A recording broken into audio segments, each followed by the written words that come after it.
Já botei. Oi, gente, tudo bem? Eu vou apresentar minha tela. Espera só um momentinho que eu tenho que pegar isso aqui. Só um minutinho, gente. É isso.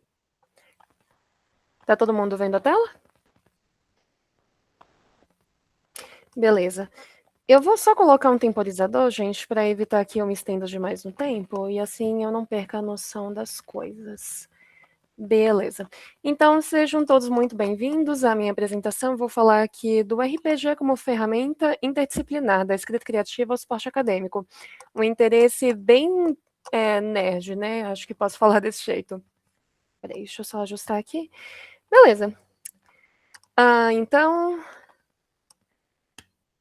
o RPG é um estilo de jogo que muita gente gosta, né? E eu mestro o RPG. Então, eu vejo um potencial muito grande para usar isso como um complemento no nosso mundo acadêmico.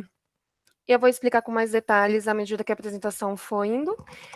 E eu vou começar explicando o básico dos sistemas de RPG, não pegando um sistema específico.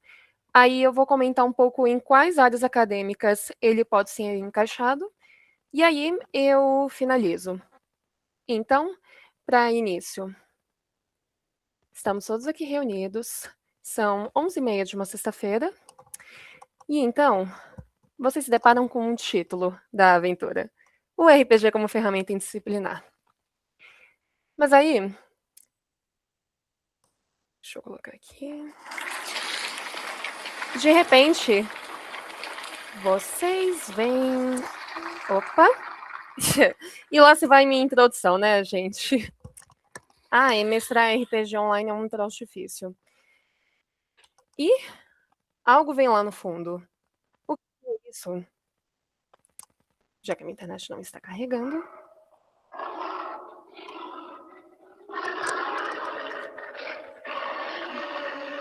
Um dragão de repente aparece com um dado de RPG. Peguem logo esse dado e vamos embora daqui antes que ele mate todos nós. Eu juro que nas minhas sessões isso é mais imersivo. Bom, agora falando sobre o sistema do RPG.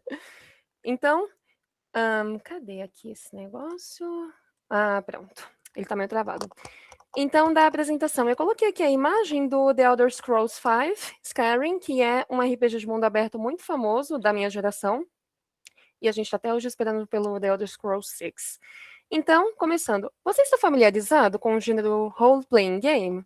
É um estilo muito popular entre as gerações desde a década de 70 e combina elementos textuais e visuais com performance cênica. Por exemplo, a sonoplastia, que eu tentei fazer aqui, que não pega muito no microfone, e tem a parte da imersão cognitiva. Então, é uma história que você conta depois de elaborar, e aí você coloca um monte de elementos para deixar aquilo o mais imersivo possível. Então, normalmente tem mapas, a gente coloca tokens que seriam os bonequinhos ali para representar os jogadores, os monstros, e depende muito também do gênero que você está fazendo. Tem RPGs que pegam bastante os gêneros de terror, como por exemplo o Ordem Paranormal, o chamado de Cthulhu, que é o ser místico lá do HP Lovecraft, ou até outros de aventura, como por exemplo o Dungeons and Dragons, que talvez seja o RPG mais famoso. Eles se popularizam muito também nessa época que eu mencionei, de 70. E aqui eu separei 4 pilares para explicar a base da campanha de RPG. A gente tem aí a escrita criativa, atuação, raciocínio lógico e storytelling. Por que isso? Porque quando você está criando uma campanha, você precisa pensar muito em construção de mundo. Então, você precisa planejar, por exemplo, em que universo isso vai se passar, se é num lugar que você já conhece, ou se você está inventando. Você tem que escolher também o período histórico, quais as normas que tem daquele período histórico, quais são os sistemas, se é a base da realeza, se é a base da monarquia. Tem N fatores aí. A parte de atuação, como mestre de RPG e os jogadores, vocês pegam a essência dos seus jogadores e o mestre precisa ser bastante diverso, porque ele tem que interpretar monstros, inimigos, e às vezes eu tenho que fazer voz de homem, gente, eu engrosso a voz, aí eu fico falando assim. Ô, meu querido, pega lá as coisas. Ai, nossa, é um constrangimento, ainda mais para imitar a voz de animais, né? Tem um raciocínio lógico, porque aí pega muito, nossa, o que eu vou fazer aqui? O que o meu personagem faria? e do storytelling. Então, assim, é uma atividade bem artística e criativa. Aí aqui do básico do RPG, quem vai narrar a campanha é o Dungeon Master, que a gente chama de DM. Então, o mestre, e quem joga é a Party, que vai ser o grupo de jogadores. Não me perguntem por que tem esse nome, que eu também não sei. Além disso, as aventuras são pautadas no sistema escolhido pelo Dungeon Master. Então, o que seria o sistema? É a base de todos os testes que a gente vai fazer ao longo do RPG, porque não é uma história que está definida. Muitas coisas vão acontecer ali no meio, se o jogador consegue matar o monstro, se o monstro mata o jogador, e ele tem que criar. O jogador não, né? O personagem, aí ele tem que criar outro personagem. E aqui temos alguns exemplos da modalidade que eu tinha citado. Aí, comumente entra no jogo também as fichas de RPG, isso para todo mundo que vai jogar. Os dados, o mais famoso é o dado de 20, mas a gente também tem dados de 4, 6, 8, 12 lados, tem um que chega a 100, e os desenhos também são muito bonitinhos. Aí tem os tokens e os mapas. E aqui, para título de curiosidade, para quem não está acostumado a jogar RPG, temos aqui alguns termos mais técnicos, né? O crítico, que seria um 20 natural, o maior valor possível ali, nossa, o melhor resultado que você poderia pegar de uma situação, e a falha crítica, que é o 1, ou seja, vai acontecer um desastre, aí depende do mestre, né? O advogado de regra, que é a pessoa que não pode ver o mestre abrindo uma exceçãozinha que fica ali. Não, mas aqui no livro tem que ser assim. O combeiro, que consegue de alguma forma burlar o sistema, e aí ele coloca N dados para jogar em uma única rodada, e aí ele mata o monstro que tinha 1000 de vida, e você fica com aquela cara de não acredito nisso. Giovana, E o tanque é a pessoa que vai receber mais dano ali no grupo e vai conseguir proteger todo mundo. Aí tem o Total Party Kill, que é o TPK, é quando você mata todos os personagens de uma vez só. Nunca me ocorreu, porque eu não gosto de matar os meus jogadores, né? Aí agora passando para o próximo slide, vamos, Canva, coopere comigo, cooperou. Aí aqui eu coloquei mais duas figuras. Tem aqui o RPG de mesa, olha os dados que eu falei, gente, que coisa mais agradável. E o Follow Dark, que é do terror cósmico, de outro sistema. Então pergunta, sendo o RPG um passatempo produtivo, portanto um artifício, em quais áreas ele pode ser melhor aproveitado? Na minha opinião, que eu também coloquei lá no meu resumo, você pode aproveitar ele para literalmente qualquer área, porque como envolve a construção de mundo, dá para encaixar tudo ali. Profissões, áreas acadêmicas, passatempos. Então, o que eu pus aqui? Embora o meu foco seja no rigor artístico, esse estilo poderia se encaixar em todas as áreas acadêmicas.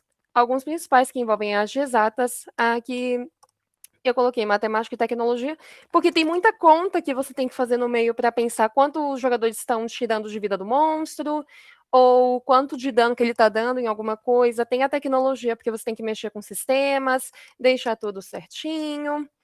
Aí tem a de saúde, biologia e química, porque você tem que pensar, por exemplo, se está se passando na natureza, você vai criar animais, você tem que criar reações ali, né, no meio. Tem também as de humanas, o marketing e psicologia, porque envolve muito a fala, o jeito que você está apresentando as coisas, e quais as emoções que isso vai trazer para o RPG, para a psicologia. Então, quando é terror psicológico, você meio que mata os seus jogadores de susto, e aí você usa técnicas específicas para isso. Passando aqui para o próximo. Agora foi. Aí temos, tanto em letras quanto nas artes cênicas, que seria o foco principal da parte artística, o RPG dialoga com as propostas do curso. Eu fui pesquisar isso no MEC, tá? Para isso me dar mais credibilidade. Então, do perfil que eles pedem para letras, principalmente o domínio do uso da língua, e das artes cênicas, da sensibilidade artística. Então, você combina isso para poder dar mais vida à história que você está contando. E aí, no enredo da campanha, dá para considerar a função expressiva, escolha lexical, elaboração dos arquétipos e a construção narrativa colaborativa. Eu vou explicar aqui rapidamente o que são cada uma dessas coisas para o pessoal que não está muito familiarizado. Da função expressiva é aquela que a gente vê, por exemplo, a função apelativa em jornais ou em campanhas. Então, você carrega bastante emoção no que você vai fazer, porque se você quer, por exemplo, que o jogo vá para um ramo específico de terror, para você assustar todo mundo, você vai usar elementos que usem isso. Então, corredores escuros, barulhos, como eu tentei fazer ali na sonoplastia, as escolhas lexicais, que é como que você vai falar as coisas. Porque se você fala, por exemplo, o monstro está no corredor à sua espreita, versus você ouve um barulho, bem sutil, assim, de passos indo até você, mas onde está? Você não acha a fonte.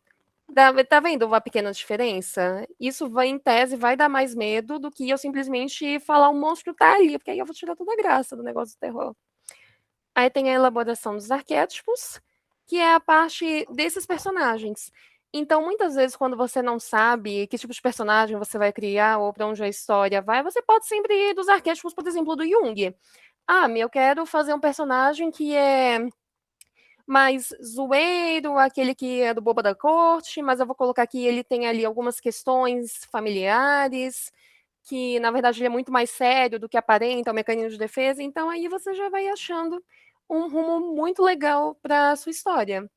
E tem a parte da construção narrativa colaborativa. Eu não fiz uma boa escolha aqui porque eu rimei tudo, né? Mas, mas essa parte de construir a narração, você faz muito com os jogadores e com o mestre. Porque, como eu falei, nada é definido. Então, às vezes a história pega um rumo que você não esperava, às vezes os jogadores querem trazer um evento legal para o meio do RPG. Então, você vai sempre fazendo essa adaptação. O mestre precisa ter bastante flexibilidade, então também é um exercício bom para as pessoas que são mais rígidas, com horários, com tudo certinho assim, porque você vai ter que se adaptar com umas coisinhas, porque às vezes os jogadores não fazem aquilo que você planejou e você pensa, nossa, o que eu vou fazer agora? Ai, eu nem posso falar o exemplo que eu pensei aqui, porque, ai, é muito constrangedor. Mas eu vou dar uma visão por cima. Uma vez um jogador meu tinha perguntado, eu juro para vocês, ele fez a seguinte pergunta para mim: tem prostíbulo nessa vila? Vocês imaginam a minha reação quando eu recebi isso? Aí eu olhei, eu pensei, eu não coloquei isso. E agora, o que eu faço? Eu perguntei, você quer que eu tenha? Eu parei a sessão, fui lá no mapa caçar um. E, gente, assim, tem uns eventos que são questionáveis, né? Esse foi mais engraçado que tudo. Aqui eu pus também mais algumas outras imagens. Essa arte aqui eu achei muito bonita na internet, é desse pintor daqui, eu acho, o Popov, eu acho que ele é russo. E essa outra imagem aqui é do Bloodborne. O Bloodborne também é um RPG de mundo aberto, estilo Skyrim, só que ele é muito mais terror e uma vibe mais cósmica. Eu acho muito bacana, infelizmente nunca tive a oportunidade de jogar. E aí, depois que eu consegui fazer um pouco desse diálogo, espero que eu tenha convencido vocês de que o RPG não é só uma atividade de brincar de faz de conta. Tem N elementos que você coloca ali no meio para deixar a atividade mais séria, mais divertida, aí depende muito do que você quer fazer, de quais jogadores estão ali. Então, quais são os benefícios? A gente tem a parte do coleguismo, já que é uma atividade em grupo. Aí ele vai ajudar um pouquinho a desenvolver soft skills, porque vai pegar da resiliência, da liderança, quando você está, né, liderando o grupo, ou só aprender a lidar mesmo com pessoas, porque ali são diferentes vozes. Então tem um senso bem saudável de pertencimento, porque ali no grupo você sente mais você mesmo, não tem problema expressar o que você está pensando, né? Aí eu citei esses aqui: impacto positivo na saúde mental, já que ele funciona como uma válvula de escape, como uma catarse emocional, então se você está passando por um problema e você, eu vou descontar isso no meu jogador, você pode fazer isso, respeitosamente, pelo amor de Deus, tá? Tem a extensão do repertório cultural, porque você acaba fazendo muita pesquisa no meio, às vezes você quer pegar uma cultura específica de, nossa, quero que o meu personagem seja francês. Você vai ter que fazer uma pesquisa lá. Muito bom, você já pegou o meu ponto. Viu, Maniele? Do repertório cultural, deixa eu ver se tem mais alguma coisa. Ou às vezes você tem uma área que você quer incluir. Vou dar um exemplo na vida real. O meu noivo foi interpretar um professor de matemática, só que ele não se tocou que eu ia cobrar que ele interpretasse professor de matemática. E aí ele foi caçar uma fórmula no Google e eu tive que resolver essa fórmula do Google, porque eu pensei, caramba, saiu pela culatra isso aqui. E a disciplina, porque tem que marcar a sessão, gente, tem que deixar as fichas prontas. Então, assim, precisa ter esse diálogo. Quando você se dedica a uma parte da sua vida ao RPG, você consegue ali uma atividade terapêutica, você consegue ficar num grupo e ainda você pode contar sua raiva sem matar pessoas. Olha que coisa saudável! Porque se a gente matar, a gente vai preso, né? Então, não incentiva a violência, só no papel. Então, a minha conclusão: jogue pelo menos uma vez na sua vida algum jogo de RPG. Tente pegar um grupo que vai te fazer feliz, tá bom? Porque se você pegar um que é desrespeitoso, aí não compensa jogar RPG, né? E eu fiz muitas sessões online, então eu tenho mais experiência com sessão online, mas as presenciais também são divertidas. Tem também RPG escrita. E é isso, aqui estão as minhas referências, porque vocês acharam que eu tirei isso das vozes da minha cabeça, provavelmente não tirei, porque eu peguei isso do meu repertório e ali da parte do Mac. Então, obrigada, gente. Eu lamento que teve a interrupção, porque teve essa mudança de links. E é isso. Foi ótimo, Giovana, muito legal. Parabéns pela pesquisa e pela organização. Ficou muito bom. Desculpa ter precisado te interromper. Alguém tem perguntas para a Gi? Leonardo, pode perguntar. Yes. Uma vez eu comentei com a Gi que eu nunca joguei RPG na vida, não fazia ideia, até há pouquíssimo tempo, até essa apresentação, de como que funcionava, tanto que uma das minhas maiores dúvidas era, é online, é físico, como é que faz? E aí eu vou tentar jogar um dia para ver se eu me identifico também, mas tem grupos de iniciantes, assim, iniciantes mesmo, que nem eu, ou eu vou ser jogado ali num C2 de RPG sendo um a 0 ainda? Mas imagina, claro que não. Existem sim muitos grupos para iniciantes. Aí eu recomendaria você talvez caçar um no Facebook, que normalmente tem bastante comunidade em cima disso, ou talvez no Discord. Assim, eu atualmente não estou conseguindo mestrar mesas, mas futuramente, se eu for abrir, vai ser sessão de terror, gente, tá? Mas quem quiser pode ficar à vontade para me contatar, entrar, eu posso dar dicas também. Mas se você quiser realmente grupos, por exemplo, para ontem, você sempre pode achar na internet. Aí você vê se Uhum, tem presencial, eu acho que na Liberdade também tem alguns que você pode dar uma olhada. sim. E online, né? Online também. Geralmente o pessoal faz online, porque aí fica mais fácil, ninguém precisa se deslocar. Ok. Obrigado, Gi. Mais alguma pergunta, pessoal? Ou Eu comentário? sei. Posso fazer um comentário? Pode sim. Ah, a Denise levantou a mão primeiro, deixa ela falar. Ali, Denise. Eu só ia fazer um comentário também, que eu nunca joguei, mas eu achei que é interessante até para aplicar em aula, porque Uhum. como eu faço licenciatura, principalmente com adolescentes, né? Eu acho que pode ser usado como uma metodologia aí para dar aula. Eu só precisaria entender melhor, né? Porque eu não entendo Denise, nada. a gente tem um grupo aqui na faculdade de monitoria feito pelo Alexandre Pellegrino, não sei se ele está aqui, que é ensinando inglês jogando. E aí ele Ah, que faz, interessante. é bem legal. Ele vai fazer no segundo semestre. Deve ter alguém aqui que já fez a monitoria dele, né, de aula de inglês com jogos. E aí ele faz com RPG, ele faz com outros tipos de jogos, né? É bem legal. E ele vai fazer essa monitoria de novo. Olha lá, a Cíntia já fez, ó, ele arrasa, tá vendo? Ele é aluno Ah, do eu vou sétimo procurar. semestre, e a gente vai oferecer a monitoria dele, que vai ser no semestre que vem, e é online, então é bem legal. A gente já Ah, fez bom saber. presencial na faculdade, a gente já fez online, Maria Eduarda lá. Ah, É, bom saber. Eu vou ficar de olho, então. Obrigada.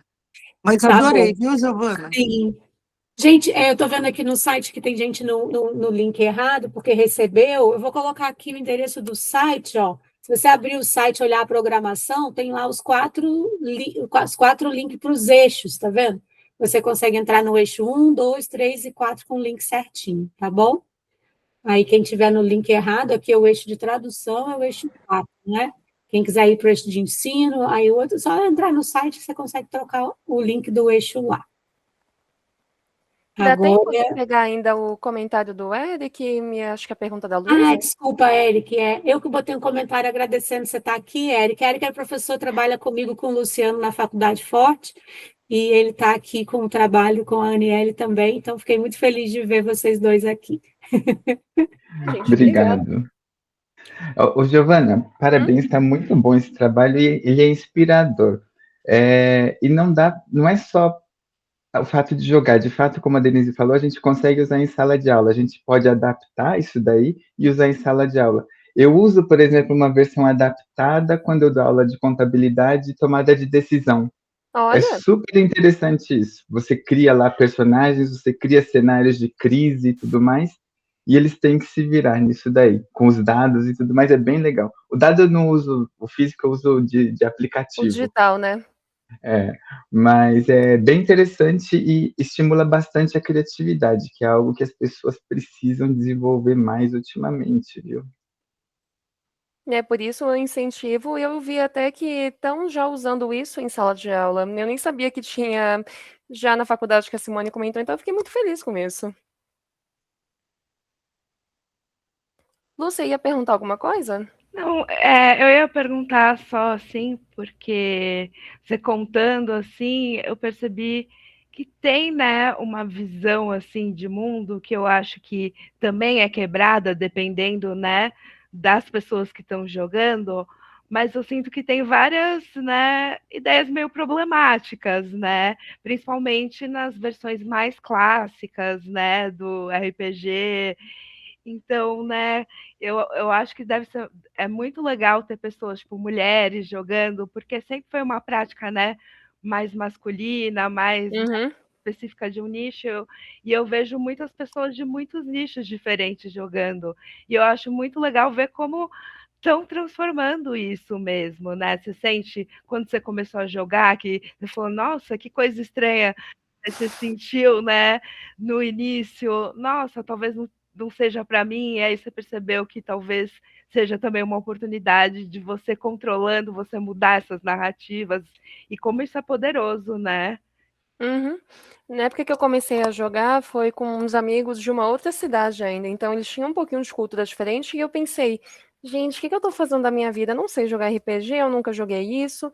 Então, é uma coisa que vai mudando mesmo a sua perspectiva sobre os diferentes backgrounds que a gente tem, mas dá para unir tudo em um grupo e todo mundo se respeitar. Então, é muito legal. Você pega a gente do mundo inteiro, às vezes. Então, RPG une as pessoas tanto quanto, por exemplo, música, né? Às vezes a gente não fala a mesma língua, mas o que está acontecendo, o que você sente, dá para, né, entrelaçar certinho. Então é isso. Mais alguma pergunta, gente? Comentários? Senão, acho Quero que dar dá bom dia para. para minha amiga Rosane, que acabou de entrar, e dizer que eu acho que ela está no eixo errado, que ela é do eixo 2. Aqui é o eixo 4 de tradução. Aí eu mandei o link ali para ela. Ai, gente, eu vou ser sincera, eu tô tão enferrujada nessa parte de mestrar, eu pensei, caramba, acho que não vai pegar bem no microfone, mas vou tentar. E aí o Foi negócio não muito tava bom. indo com a seta. Não, mas Agora é a Aniele? Pode ser a Aniele, aí eu vou por último. Tá bom. Então tá. Então vamos. Deixa eu compartilhar minha tela. Vocês estão me ouvindo bem? Sim. Perfeito. Sim, tá bom, então. Bom, pessoal, às vezes eu fico nervosa e eu começo a falar. Então, podem me mandar um emoji, assim, se for para eu slow down, tá bom? Se eu estiver meio confusa. Vamos lá, então. Vocês conseguem ver minha tela? Ui? Sim? Sim, Obrigada. Bom, então, esse trabalho que eu vou apresentar para vocês hoje ainda é um trabalho em andamento. Ele é o meu projeto de conclusão de curso na Faculdade Forte. Ele está sendo orientado pela professora Simone Rezende e coorientado pelo Eric, ambos estão presentes aqui. São professores que estão me ajudando muito, pois esse trabalho une duas paixões que eu desenvolvi na faculdade, que é a linguística de corpos e a tradução financeira, que eu não imaginei que eu ia gostar, né, gente? Eu acho que nós de humanas, a gente nunca imagina que a gente vai achar a tradução financeira tão interessante assim. Nada contra, Eric, inclusive tem amigos que são, mas é uma coisa incrível. Eu espero poder mostrar para vocês com a minha empolgação nesse trabalho como isso pode ser legal. O título do meu trabalho, então, é A Tradução de Provisão e Demonstrações Financeiras, Equivalência Funcional e Terminológica. Então, vamos lá ver como esse trabalho se originou. Primeiramente, então, quando a gente fala de tradução, especialmente de tradução técnica, a gente tem essa ideia de uma tradução que é uma xerox. A gente tem a expectativa de neutralidade, que é a seguinte: eu vou fazer um texto tal e qual o original, porque isso vai fazer com que o texto seja perfeitamente lido. Por que isso acontece especialmente? Porque a gente tem uma ilusão de que números, de que a matemática é uma linguagem internacional. Talvez a gente não fale as mesmas palavras, como nações diferentes, mas os números, eles são universais. Isso até faz sentido, mas só até a página 1, porque a palavra que está junto com esse número vai determinar como esse número vai ser visto.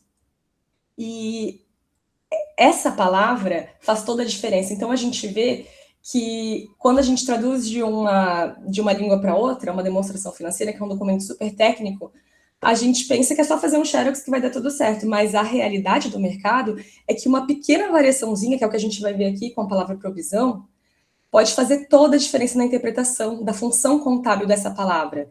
E aí, aqui a gente tem esse artigo muito interessante, que foi um dos que eu li para esse projeto, do Jean-Jean et al., que ele mostra que a tradução para o inglês desses documentos financeiros é muito importante para uma empresa que quer crescer. Porque quando a empresa traduz para o inglês, especialmente quando ela faz isso de forma voluntária, vamos supor assim, ela não precisa traduzir para o inglês, mas ela decide traduzir para o inglês.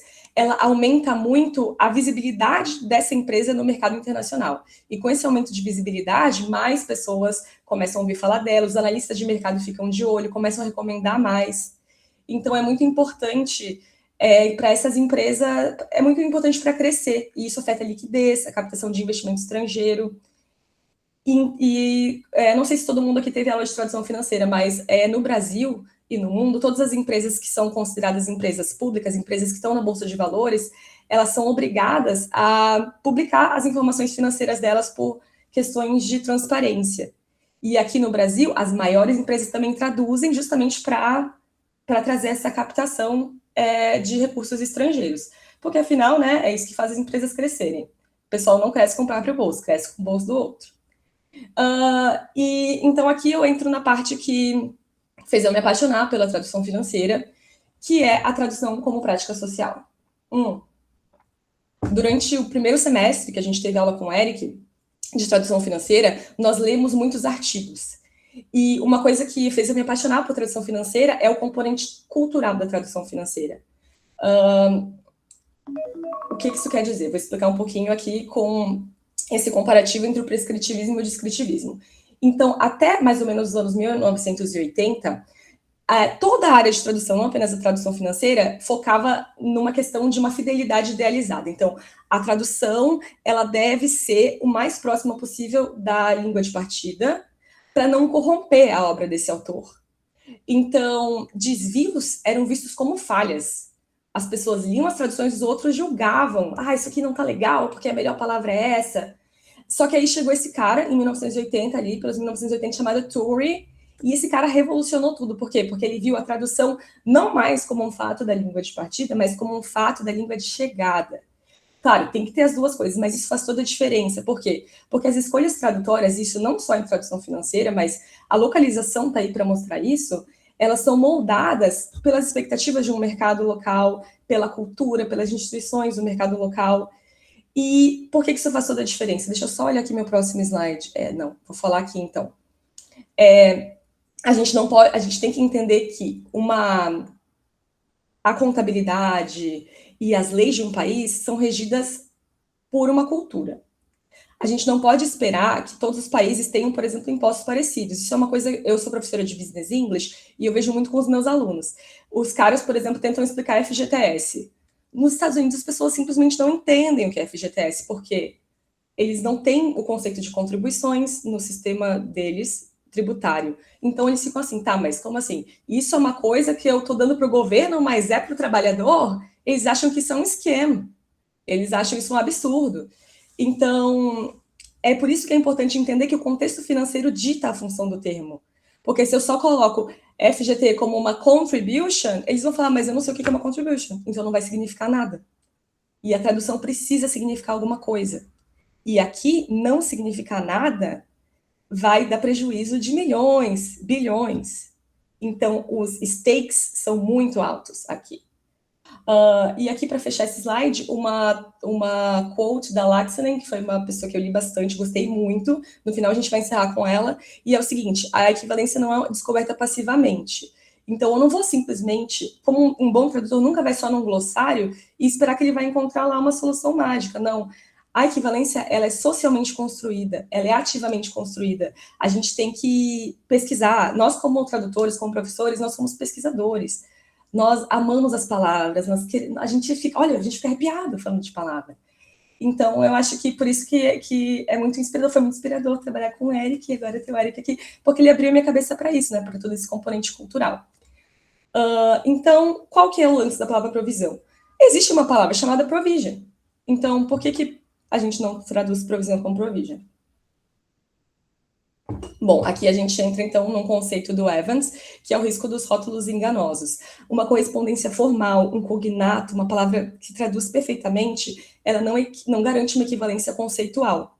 Então, principalmente em tradução técnica, se a gente vê provisão como provision, dá uma falsa ideia de que, nossa, perfeito, esse relatório está muito adequado. Mas isso pode ser uma falha funcional. E aqui o Nomes e o Stedler falam, a falha funcional ocorre quando o hiperônimo local, como provisões. Por que provisões é o hiperônimo local? A gente vai ver no próximo slide que no Brasil se usa provisão para tudo, sabe? Daqui a pouco um pai vai falar assim, vou fazer uma provisão para a mesada dos meus filhos. Só que normativamente isso não faz sentido. Então, esse hiperônimo, que é esse guarda-chuva, que no Brasil significa um monte de coisa, ele vai ser traduzido como provision, que é um conceito técnico e estrito no inglês, e aí vai dar ruim. Então, é isso que a gente vai ver aqui. Só para contextualizar, outra coisa que a gente usou muito nesse trabalho, então, foram as modalidades de tradução especializada do Albert, e por que ele está aqui? Para mostrar que quando a gente não traduz de uma forma literal, isso não significa que a gente está tirando qualidade, muito pelo contrário. Isso significa que a gente está querendo preservar a função. Então, é uma necessidade técnica imperativa fazer essa transposição, essa modulação, para que os sentidos, mais do que as palavras, sejam correspondentes na tradução. Eu fiz slides para explicar esse conceito elástico de provisão de um jeito bem leigo, mas não por subestimar vocês, mas porque eu também sou leiga. Eu nunca trabalhei com isso. Eu só acho legal, eu sou só uma entusiasta. Então, eu tentei fazer do jeito mais fácil de entender possível. A gente tem, quando se trata de tradução financeira, a gente tem instituições internacionais e nacionais que vão criar normas para que tudo seja mais ou menos parecido, para que a gente consiga, uma pessoa da Alemanha leia uma demonstração financeira do Brasil ou da Coreia e tudo meio que siga o mesmo padrãozinho e ela saiba o que esperar. As palavras têm que ser meio parecidas e o conceito de provisão é um conceito definido tanto pelo Comitê de Pronunciamentos Contábeis, que é o CPC 25, quanto os International Accounting Standards, no caso, o que rege provisão é 37. E o que provisão significa estritamente é um passivo, ou seja, um passivo é uma obrigação, é algo que a gente vai ter que pagar para alguém, de prazo ou valor incerto. Um exemplo aqui, então, que a gente colocou, processos judiciais. Eu já tive 1 milhão de processos trabalhistas desse estilo de processo. Eu sei que mais ou menos a chance de eu perder essa é alta, porque eu já perdi outras. Geralmente dá R$5.000. Então, eu vou fazer uma provisão de R$5.000 para me preparar para esse processo que tem uma chance de eu perder. Isso seria uma provisão. Mas, em Brasil, a gente usa para tudo. Então, eu vou mostrar para vocês um pouquinho. E a questão é, se o termo de partida já abriga múltiplos conceitos, como é o caso de provisão, como garantir essa precisão no idioma de chegada? Então, aqui a gente tem provisão e esse guarda-chuva. Se a gente estiver falando de provisão realmente de acordo com o CPC 25, provision vai ser a melhor tradução possível. Mas a gente vê também outros 3 casos bem importantes, que a gente usa no Brasil como provisão, mas em inglês não seriam compatíveis com o CPC e seriam accrual, allowance e reserve. E aí eu fiz um exemplinho. Aí, Eric, se eu entendi errado, please correct. Accrual seria, então, por exemplo, como uma conta de luz de dezembro que a gente só paga em janeiro. A gente sabe, a gente recebeu a conta está lançada, a gente sabe que a gente vai ter que pagar a conta, a gente não pagou ainda. A gente vai separar o valor para pagar essa conta. Isso já não é provisão, porque a gente sabe quando a gente vai pagar e a gente sabe quanto a gente vai pagar. No caso de allowance, é uma redução do ativo, uma perda estimada. Então, por exemplo, o banco, ele já estima que parte dos empréstimos não vão ser pagos, mas ele não sabe quais, ele não sabe quantos. Então, isso também não pode ser uma provisão. E, por fim, reserve é quando uma parte do lucro é separada para reserva legal, mas também, às vezes, como é uma parte separada, no Brasil a gente chama de provisão para reserva legal. Então, aqui a gente chega na pergunta de pesquisa, então, esse termo super elástico, super importante, que aparece tanto, vocês vão ver o quanto esse termo aparece, o quanto ele é importante. Até que ponto as traduções de provisão no Brasil refletem uma equivalência funcional, ou seja, a função da língua de partida e da de chegada é a mesma, ou ele só reflete uma equivalência terminológica cega, ou seja, vai ser provisão, provision, tchau, um abraço. E aí, para isso, a gente vai usar uma análise de corpos. Aí a Simone me ajudou nessa, porque eu tinha na minha cabeça, mas a Simone me ajudou muito assim a estruturar.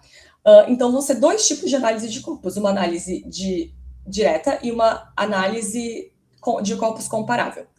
Para começar, então, a gente vai analisar 5 demonstrações financeiras brasileiras, com o objetivo de mapear o uso nativo. Então, como é que estamos usando aqui no Brasil?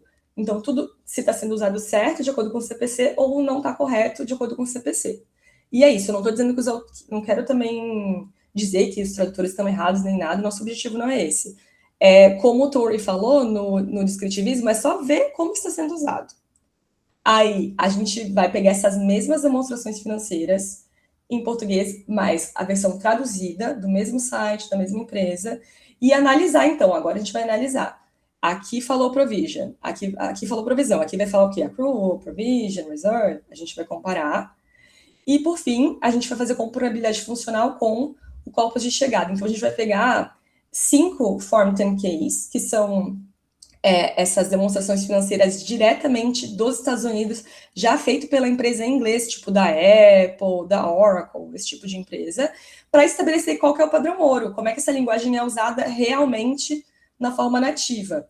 E daí, o nosso critério de escolha, então, foi usar rankings, no caso das empresas brasileiras da Exame, melhores e maiores, e no caso do contexto americano, a Fortune 500, porque como essas empresas geralmente têm relatórios muito densos, muito explicativos, então a gente sabe que vai ter uma densidade bem legal de vocabulário, e no caso das empresas brasileiras, como são muito grandes, elas vão obrigatoriamente traduzir esses relatórios. A gente está usando o Lunchbox para isso, eu quero mostrar para vocês rapidamente uma parte, então, do corpus. O Lunchbox é uma ferramenta que o Eric que apresentou para a gente também, ele é da Universidade de Lancaster, ele é uma ferramenta gratuita. Então, o que eu estou fazendo eu procuro aqui, então, a gente está nas defs em português, né? A palavra provisão, a gente consegue ver o que vem antes, o que vem depois, para a gente ter ideia do contexto. E, colocando o dedinho em cima, a setinha em cima, a gente pode ver também que aqui eu tenho, todo o contexto. Então, eu vou saber, mesmo que para mim não esteja claro só esse provisão, será que esse provisão aqui tá coerente com o CPC? Aí, lendo tudo, eu consigo enxergar. Depois disso, pensando que eu ainda estou nessa fase eu ainda não terminei a análise, né? Então, por enquanto, o que eu fiz foi, coloquei as empresas aqui, exemplos que são parecidos, por exemplo, aqui, passivos contingentes, passivos e provisões contingentes, provisões ativos, passivos contingentes. Tudo aqui, agrupado por categoria. Legal, né, Juliana? Muito legal mesmo. Quem sabe a gente devia saber mais sobre ferramentas, né? Muito legal mesmo o Lunchbox. E ele é fácil de mexer. Essa é a primeira vez, essas vezes aqui, primeira vez que eu trabalho com corpus e é intuitivo, assim, até para um leigo, que nem eu. Daí, depois, então, de pegar essas categorias em comum, isso que eu tenho até agora, depois a gente vai ter, então, qual que é a função contábil, por exemplo. Aqui é redução de ativo e perda estimada. Então, aqui, eu vou colocar se é compatível com o CPC, aqui não é, aqui é e aqui é.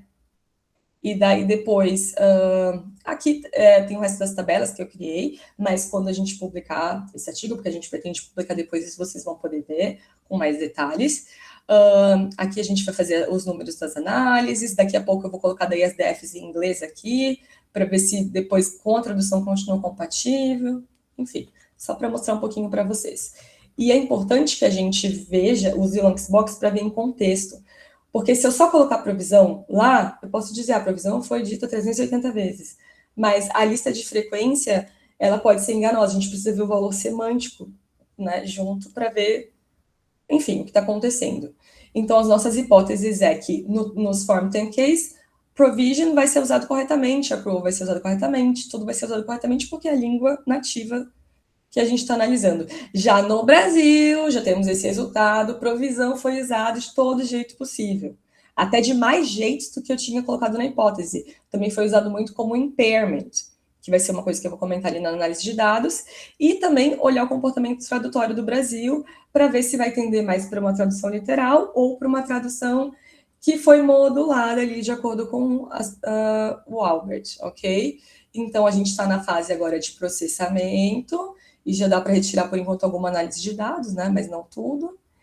E para finalizar, então, gente, a equivalência da tradução contábil, como eu tinha dito anteriormente, ela não é passiva, ela precisa ser estudada, ela é construída, ela é social. Então, isso tudo para que nós, tradutores, a gente não pegue assim e confie muito no traduz e coloque provisão como provision e deixe ele fazer a tradução automática. É muito importante que... O que a gente faz como tradutor? A gente quer ajudar as pessoas a se entenderem. Então, a gente precisa ter essa empatia de se colocar no lugar da pessoa que vai ler esse relatório um dia e tentar fazer o melhor possível. Isso vale para tudo, mas para tradução financeira também, porque tradução financeira é incrível. Espero que vocês concordem agora, que vocês gostem também. E, por enquanto, é isso. Muito obrigada. Acho que deu certo o tempo, né? Espero que sim. Sim, sim. Alguém tem alguma pergunta para a Aniele? Deixa eu ver aqui no chat. Muito interessante sua pesquisa, Aniele, parabéns. Foi o Luciano, o professor Luciano, que falou. Obrigada, professor Luciano. O professor Eric falou, é feio falar que estou orgulhoso? Não. Chorar, Eric, eu passei Uma mal. aluna, se um professor falasse que estava orgulhoso, eu ia ficar muito feliz. Com certeza, nossa, muito. Mais alguma pergunta, pessoal?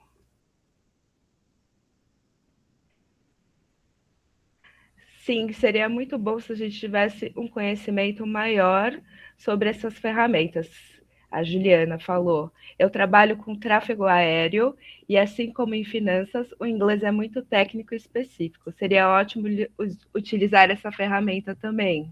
Bem legal, ótima ideia. É isso, né? Dá para usar para tudo. Gente, corpus é qualquer coisa, né? Dá para usar para gibi, para tráfego aéreo.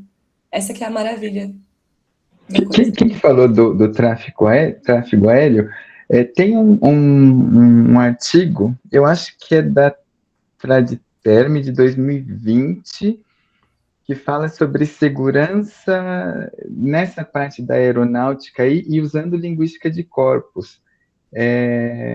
Depois eu posso mandar para a Simone encaminha para quem pediu aí, ou quem trabalha, né? Eu gostaria bastante, porque eu trabalho. Desculpa, gente, bom dia, boa tarde já, né, a todos. Aniele, queria dizer que nossa, eu tô assim. Foi incrível, parabéns mesmo pelo seu trabalho, pela sua pesquisa Muito e todos que obrigada, te amiga. ajudaram.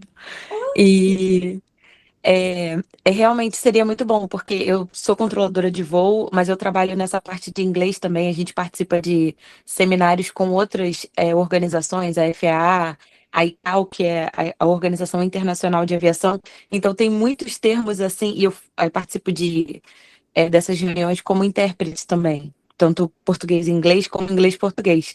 Então, tem uns termos que você precisa realmente ter esse conhecimento específico para você não interpretar de uma forma, né, como aconteceu com o termo provisão, né? São vários, são termos muito elásticos.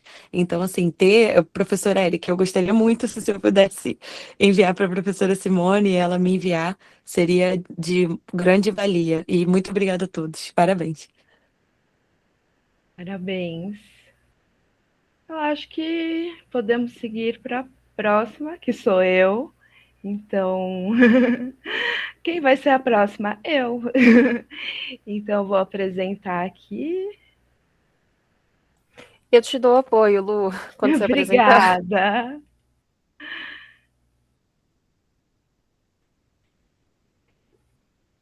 Aqui.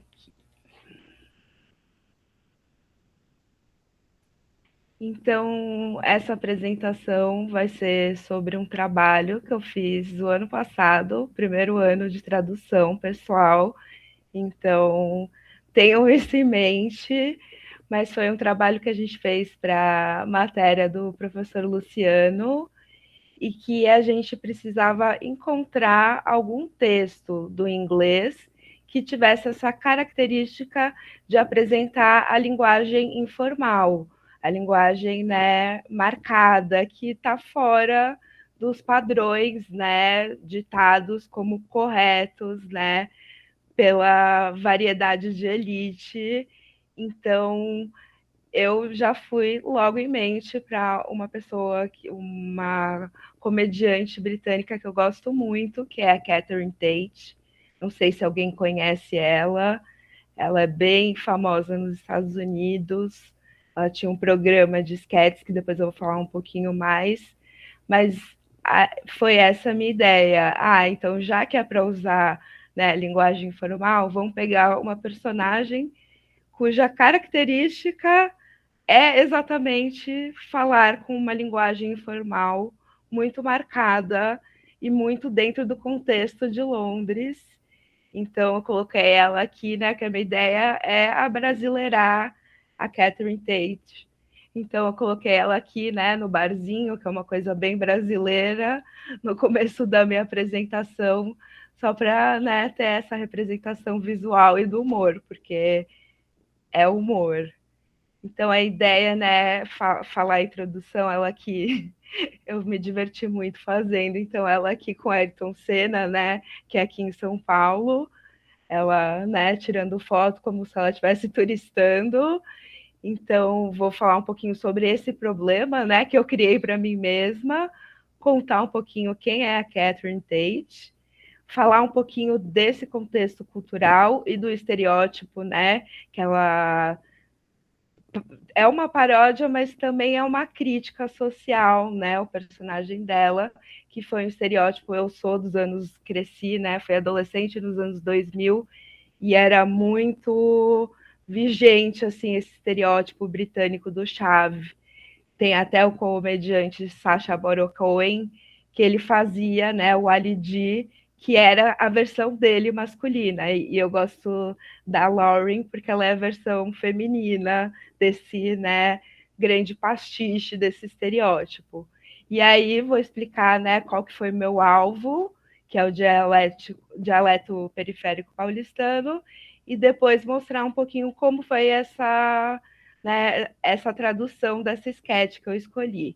E depois, se dá tempo, eu mostro o vídeo, né? Eu fiz uma legenda, não está muito boa, assim, mas eu achei que ficou legal, assim, do trabalho final.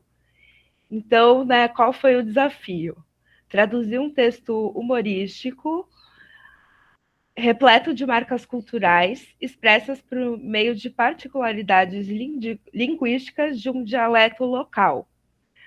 E a ideia, né, a pergunta era, né, como preservar a comédia quando a piada não está no que é dito, mas em como e por quem é dito.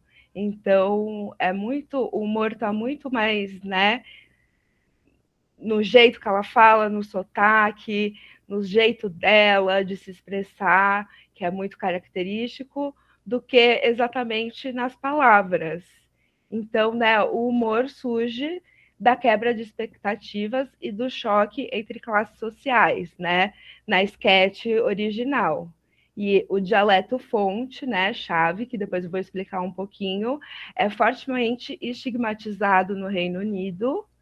E a minha ideia é uma tradução literal, ou seja, sentido por sentido, apagaria toda a tensão sociolinguística, porque é uma sketch que mostra nessa tensão de um falante que é da variedade de prestígio e um falante, né, que é da variedade estigmatizada. Então, se eu fosse fazer uma tradução muito literal do sentido, ia se perder no contexto do público brasileiro. Então, né, isso aqui é um pouco a base teórica que eu fui utilizando, né, para tentar encontrar, né, esse alvo, né, no contexto brasileiro.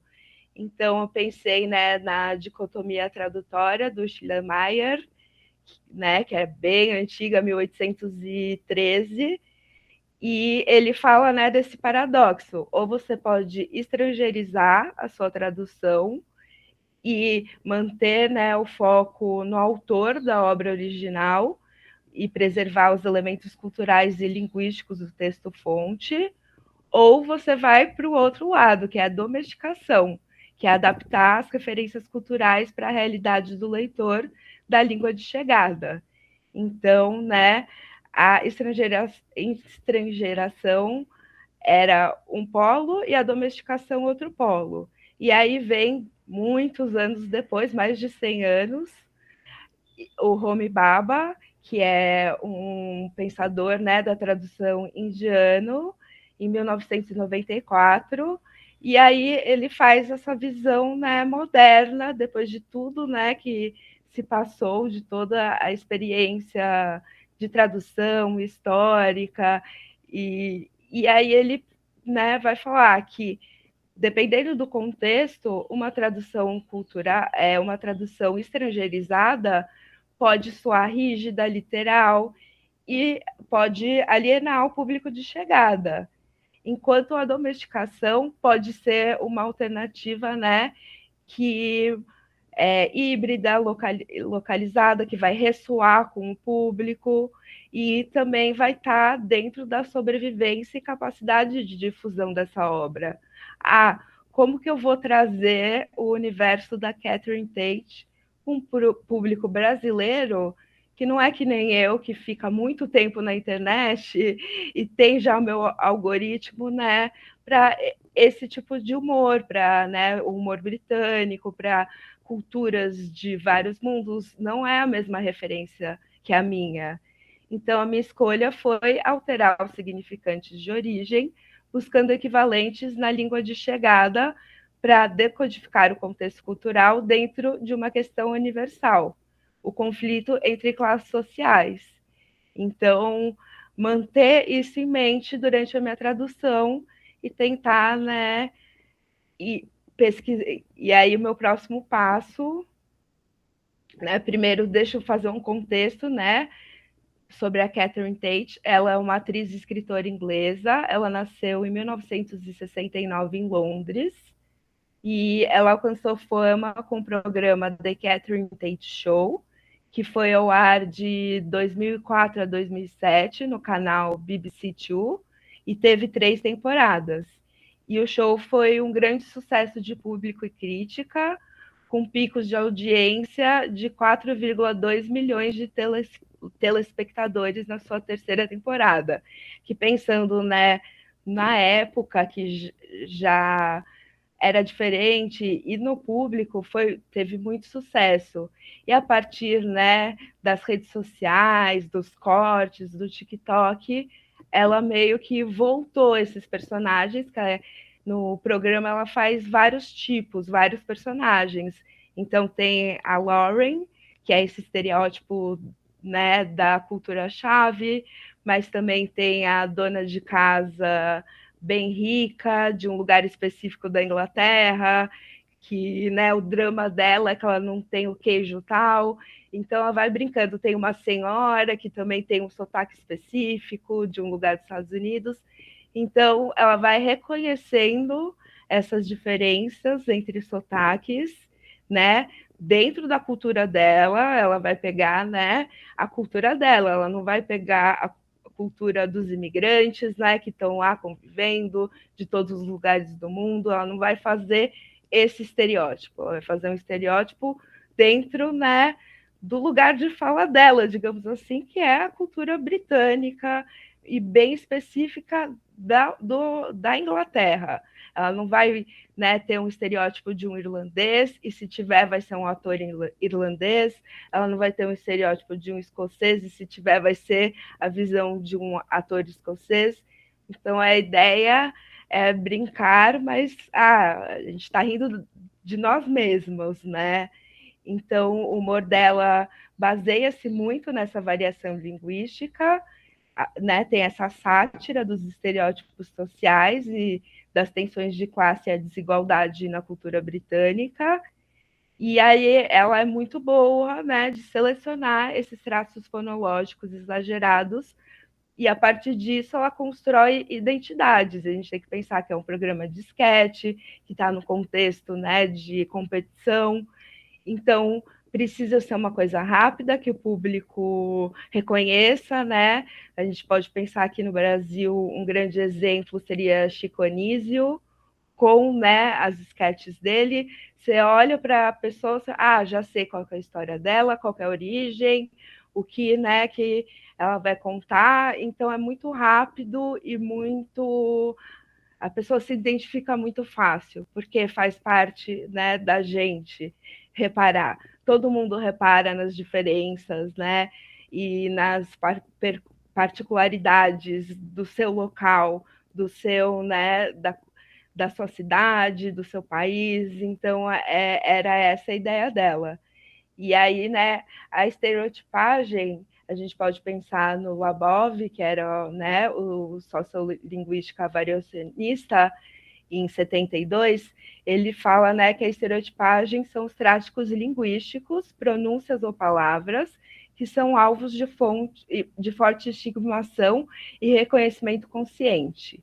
Eles são identificados de forma generalizada, associados a preconceitos de classe, região ou níveis de escolaridade. E aí eles nascem de uma abundância linguística na comunidade, que ao longo do tempo ganha grande visibilidade. E isso acaba causando esse efeito. Os falantes evitam utilizar essas variações quando está no contexto formal, porque eles têm medo da reprovação social. Então, o poder, né, da linguagem e como a gente, né, a linguagem, como posso dizer, ela também diz muito sobre quem somos e também fala muito sobre a nossa posição na comunidade. Então, né, vamos apresentando a Lauren Cooper. Ela é uma das personagens mais memoráveis do programa The Catherine Tate Show, criada e interpretada pela própria atriz, e ela é retratada como uma adolescente combativa e desinteressada. Sua identidade é construída através de um sotaque acentuado de Londres, marcados por traços linguísticos como T-fronting e bordões icônicos como Am I Bother e In It, utilizados para desafiar a autoridade de seus professores. Então, o status social dela é, né, da classe operária urbana do sudoeste da Inglaterra, principalmente de Londres. Né, ela tem uma semiótica visual, que na época eram as roupas casuais atléticas, os tracksuits, as joias, o comportamento combativo e desinteressado.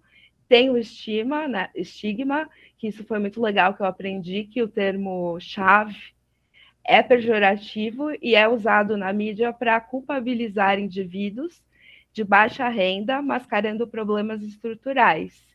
E essa palavra tem origem, né, na linguagem romani, que, né, também é pejorativo você chamar os romanes de ciganos, mas é a cultura desse povo que também foi muito estigmatizado, e para ele significa criança. Então foi, né, sendo apropriada, e seu uso moderno consultou-se como um insulto classicista. E a ideia, né, da quebra cômica da personagem é que ela subverte a expectativa, né, de ter pouco estudo, de não ter, né, intelecto, por ser de uma classe mais baixa, que é vista como, né, ignorante, sem acesso à educação. Então, ela subverte essa expectativa, porque ela, nas sketches, é sempre ela mostrando que ela sabe mais que o professor, assim. E ela é muito mais rápida, ela consegue sempre, né, aquela coisa de wit e street smarts. Ela consegue transformar a situação sempre, né, e constranger os professores, porque ela é muito mais rápida, muito mais na linguagem, ela tem uma proficiência maravilhosa com a linguagem. Então, né, as marcas dela, como eu falei, é o Trifronting, que é a substituição de fricativas dentais por laboio dentais, então não é bother, é buffer, né? É o T-glottalization, o uso da oclusiva glocal no lugar do fonema T em posições finais e intervocálicas, por exemplo, alright vira alright, a metásese e léxico, que é a transposição de sons e usos do auxiliar não padrão ent. Então, ela não fala ask, ela fala asks. Ela não fala I'm not, ela fala I ain't bother.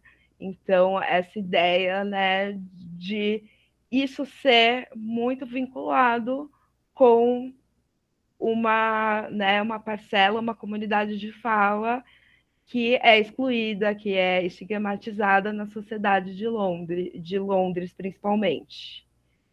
Então, ao escolher a variedade alvo, fui para a minha cidade, que nasci e cresci aqui em São Paulo, porque se a ideia, né, é tirar sarro de nós mesmos, então tem que tirar sarro de mim como paulista, né? E São Paulo faz muito sentido, você pensar Londres e São Paulo, são duas megalópolis híbridas, né? Que também tem uma questão muito latente de divisão de classe. Então, eu escolhi o dialeto paulistano. E tem essa ideia que é um mosaico histórico, tanto quanto o dialeto, né, da classe operária de Londres, mas no caso do nosso dialeto tem uma base tupi, línguas africanas, a diáspora e imigração massiva cimentaram uma intensa miscigenação linguística. Então, se Londres tem a imigração em máxima de todos os colonizados, né, Índia, vários lugares do Caribe, da África, aqui a gente também tem muita diversidade. E aqui, né, eu acho como talvez o sotaque, né, de prestígio de Londres, a gente acha que a gente não tem sotaque, né, tem esse mito do não sotaque. Alguém fez alguma pergunta, alguma coisa? Desculpa, eu não estou vendo aqui. Ou era só alguém pedindo para entrar? Bom, enfim. Aqui não tem nenhuma pergunta, Lu. Tá. Então, né, a gente vai contrastar, né, essa variedade da metrópole que abriga, né, sofre de alto prestígio midiático quando você vê, né, a variedade falada na Globo. Hoje em dia também tem muito, aceito, não é só mais o carioca, mas isso tem um contraste violento com o dialeto periférico altamente estigmatizado. Então, para mostrar isso, eu vou mostrar esse videozinho aqui, que é rapidinho, que é o Marcelo Adnet, que é um carioca, falando, né, da visão dele de São Paulo, da diferença dos sotaques paulistas. Então, vou mostrar esse videozinho, é bem engraçado, no Jô Soares, que Deus o tenha, em 2009, então, bem novinho ele. Então, vou mostrar para vocês. Por exemplo, como é que você fez um programa dedicado ao Rio e um dedicado a São Paulo? Quais eram as diferenças? Eu chegava aqui em São Paulo e me sentia mal vestido, sabe? Assim, de bermuda, camisa regata. Vi um pessoal de sobretudo, lindíssimo. Nossa, que coisa diferente. E eu lembro que o sarro que eu tirei era o seguinte, eu tirei um sarro com os VJs da MTV. Né, que eles tinham um padrão de comportamento. Eu falei, pô, eu não atendo esse padrão de comportamento. O que eu tô fazendo aqui? E galera da MTV, beleza? Então, agora o próximo clipe que nós vamos ver, esse é um clipe dos caras do Red Hot Chili Peppers. Os caras aí estão com puta treta na parada depois que os caras pediram 37 toalhas brancas no hotel dos caras em Manchester. E agora vocês vão ficar com o 13º na parada, lugar na parada com os Backstreet Boys. Que depois saiu o Justin Timberlake pra fazer... Pô, o carioca diz que o paulista tem um sotaque só, parecido com o personagem lá do Hermes Renato, que é o Bolsa, que ele faz assim, tipo... E aí, meu, que da hora daqui no Jô, meu. Vou catar várias minas depois de aparecer aqui. falo, não, isso é mentira. O paulista tem vários tipos de sotaque também. Tem o paulista da MTV, que vocês acabaram de ver. Tem o paulista italiano, que fala assim, que é da moga, que tem o sotaque mais puxado de Catanduva. Tem o paulista, que é o paulista do interior, que fala porta, corte, morte, sorte, forte, né? Que é o paulista que deve falar inglês, exatamente é esse, né? Caraíra, Piracicaba, is near or far, né? E tem também o sotaque tem o nasalês de São Paulo. O nasalês é aquela menina que fala, sou a Juliana e tenho 25 anos. E tem, por último, também o sotaque da periferia.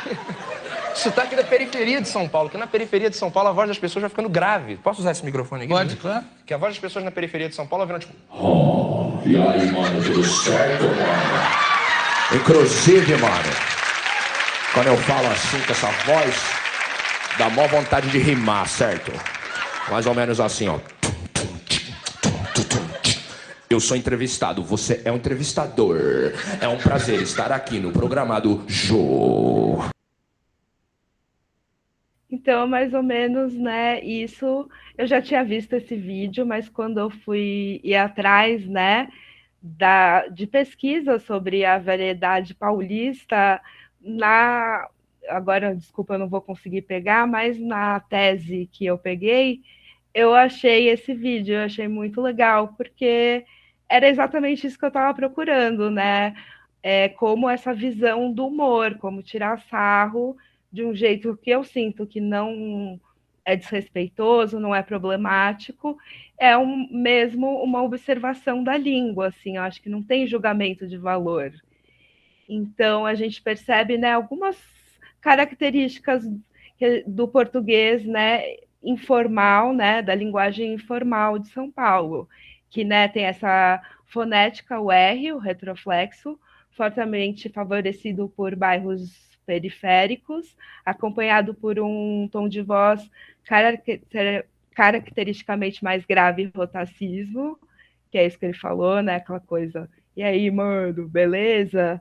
Tem esse R, né? Você pode falar, ou porta, né? Tem essa ideia, tem os marcadores lexicais, a gente usa muita gíria, né? Então, marcadores, né? De que trazem essas características identitárias de territorialidade, então a gente usa mó, mano, parça, goma, tem a morfologia, a sintaxe, a gente não fala, né, o verbo estar, a gente fala tá, a gente não fala você, a gente fala ser. E aí tem também a queda do R em finais de verbos, às vezes a gente não fala, né, vou andar, a gente fala, vou andar, aqui em São Paulo, e a simplificação da concordância nominal verbal.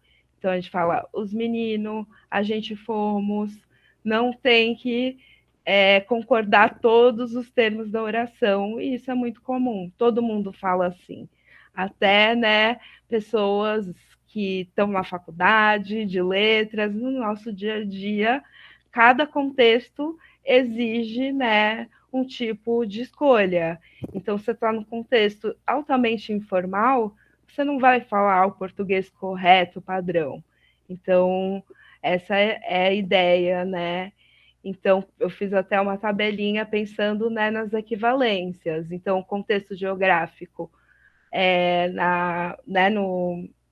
no texto original seria o sudeste da Inglaterra, e a variedade, né, pensando, né, na variedade periférica de São Paulo, as zonas afastadas do centro expandido, o status de ensino bem distante da Received Pronunciation, fora da norma padrão acadêmica, na variedade periférica, as marcas sonoras, como eu tinha falado, o seafronting, oclusão glotal, no estereótipo de Londres, e no estereótipo de São Paulo é o retroflexo, o tom grave, as reduções, né?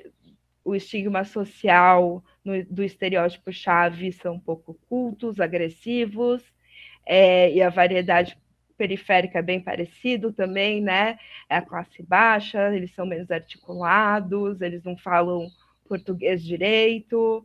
Na avaliação moral, são os indesejáveis, a comunidade excluída, né? A gente até ficar com dó, falar, ai, não estudou. Então, também tem esse lugar de complacência. Então, é bem interessante como pode se encaixar num trabalho de tradução.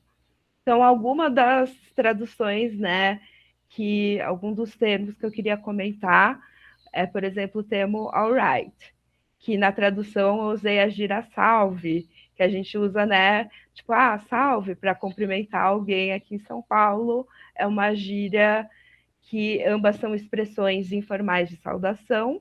A escolha de salve visa também enriquecer a tradução com signos culturais reconhecíveis no contexto brasileiro, mantendo a intenção original de expressar indiferença e apatia, quebrando o padrão de formalidade esperado no ambiente escolar.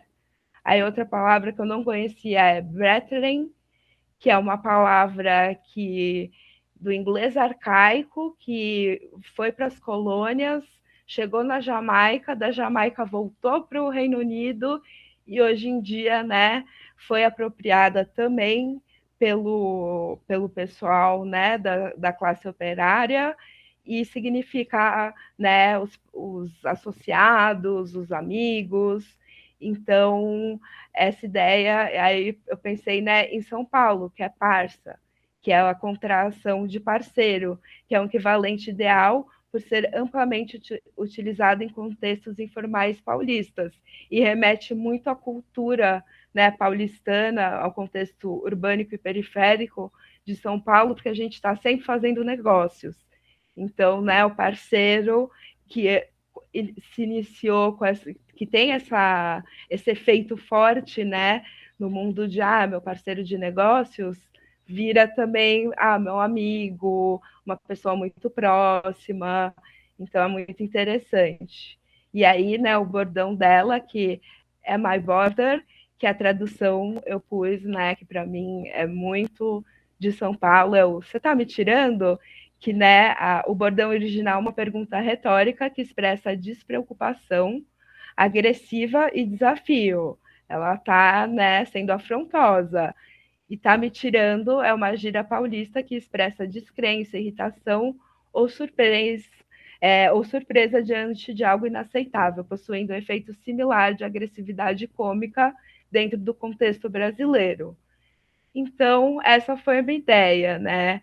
Aí tem mais alguns termos aqui, o look at my face, né?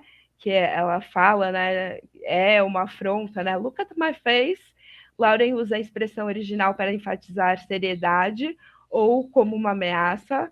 E aí eu decidi usar, né, o Poucas Ideias, que eu ouvia muito meu irmão mais novo falando com os amigos dele, e é usado informalmente no Brasil para expressar insatisfação e falta de desejo de continuar uma conversa, funcionando bem na sonoridade dos monólogos repetitivos da personagem. Aí a gente tem o termo geek, que no Brasil até teria essa estrangeirização, mas não é uma estrangeirização que ocorre na variedade, né, de São Paulo, na variedade periférica.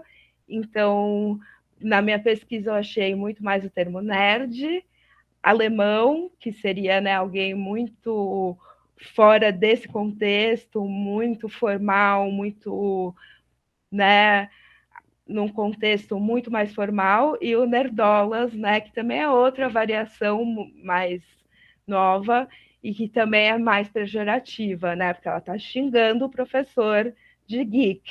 Então, eu teria que achar, né, essas ideias. E aí a gente tem, né, outro termo, que é o reversible fleece, que a tradução eu usei chinelo de dedo com meia, que era o item original era uma peça de roupa vista como cafona no Reino Unido nos anos 90. Depois vocês dão um Google, vocês vão ver os casacões e tal, enfim, que a galera usava e dava para você virar. Então, um lado era de pelinho e o outro lado era tipo de poliéster. Então, era uma coisa bem assim marcada como cafona no Reino Unido. E aqui no Brasil, desculpa para quem usa, eu tentei achar o chinelo de dedo com meia, né? Que também é um pouco estigmatizado, né? Essa estética também é um pouco estigmatizada, né? E aí agora eu vou só pedir um momento que eu vou abrir aqui a minha o programa com a legenda que eu fiz. Vai ser rapidinho, gente. E é curtinho, assim, só para mostrar para vocês o vídeo.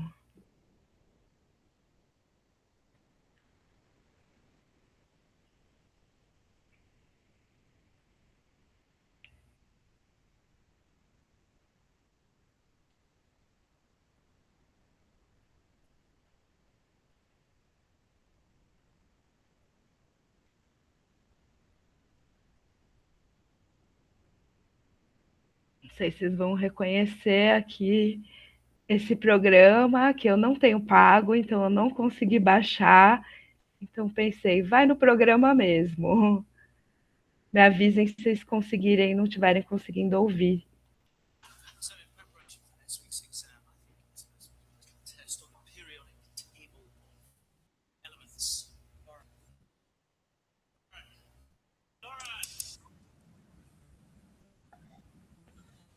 Lu, não tô conseguindo ouvir, não sei se sou só eu. Ah, não tá dando para ouvir o som.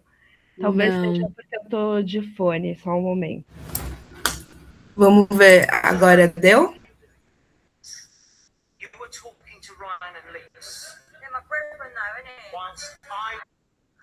Tá baixinho, mas dá para ouvir. Tá, eu vou voltar e vou aumentar aqui no máximo. Desculpa, gente, que realmente problemas técnicos, eu ainda não aprendi muito bem essa parte da legendagem.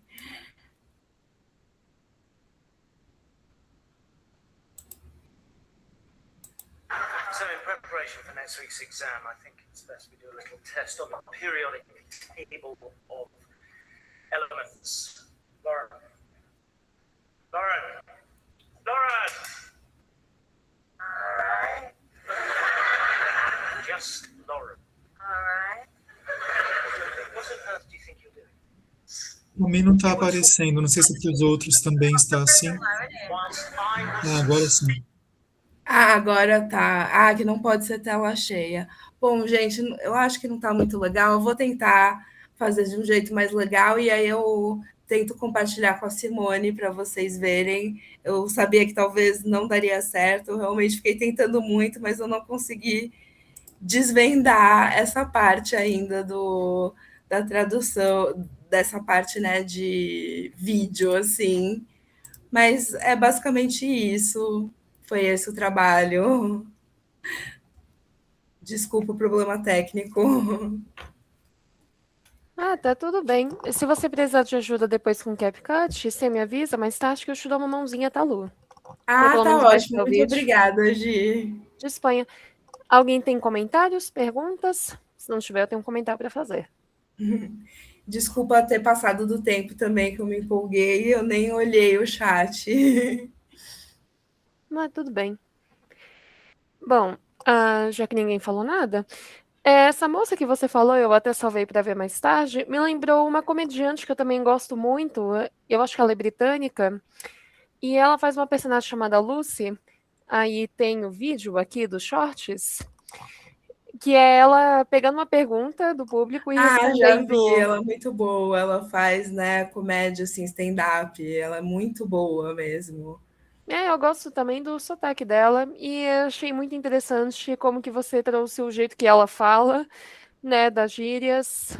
Mas acho que ficou um sotaque bonito também e bem, assim, bem divertido também. Então, acho que podemos finalizar, né?